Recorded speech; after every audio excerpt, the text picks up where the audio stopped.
Jusqu'à quelle profondeur la croix de Christ pénètre-t-elle en nous?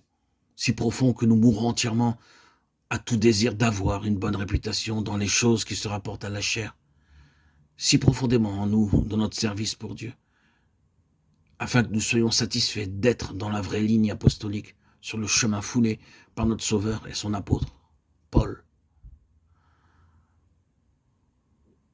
Il est notre paix, lui qui des deux n'en a fait qu'un, et qui a renversé le mur de séparation, ayant anéanti par sa mort le terrain de notre inimitié, afin de les réconcilier l'un et l'autre en un seul corps par la croix. Éphésiens 2, 14, 16. L'apôtre écrivait aux Éphésiens: ce merveilleux message de la croix nous conduit de profondeur en profondeur. Lui permettrons-nous de pénétrer si avant dans nos vies que toutes les barrières religieuses élevées entre nous et nos frères croyants seront renversées? Quand l'apôtre écrit aux Éphésiens ce message merveilleux, il parlait ici du mur consistant en ordonnances religieuses qui séparait les juifs des non-juifs. Jusqu'à quelle profondeur la croix de Christ pénètre-t-elle? Assez profond pour démolir toutes les barrières consistant en ordonnances qui s'élèvent entre ceux que sa mort expiatoire a sauvés. Qu'a donc accompli la croix en faveur des juifs et du païen?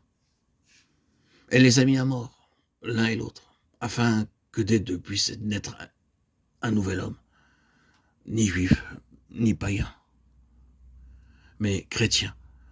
En Christ, écrit l'apôtre, il n'y a ni juif ni grec, mais Christ est tout et en tous. Colossiens 3, 11. Les profondeurs insondables du calvaire, capables de sonder les abîmes sans fond de l'âme humaine, ne pourront jamais être épuisés. 2 Corinthiens 4, 10, 12 et 13, 4 ouvrent les possibilités infinies aux profondeurs de la croix. De là, la vie de Jésus elle-même entre à flot et s'écoule avec une puissance sans limite par la vie de ceux qui permettent à l'Esprit de Dieu de creuser de profonds canaux dans leur être intérieur. Là aussi, la faiblesse humaine est puissamment énergisée par l'action de la force divine. Puissions-nous consentir à accepter et à réaliser tout ce que la croix représente, afin que nous soyons rendus capables de connaître la puissance de la résurrection de Christ, étant rendus conformes à lui dans sa mort. Philippiens 3, 10. Car l'amour de Christ nous a étreints en ce que nous avons jugé ceci, que si un est mort pour tous, tous donc sont morts en lui, afin que ceux qui vivent ne vivent plus pour eux-mêmes, mais pour lui. 2 Corinthiens 5, 14, 15.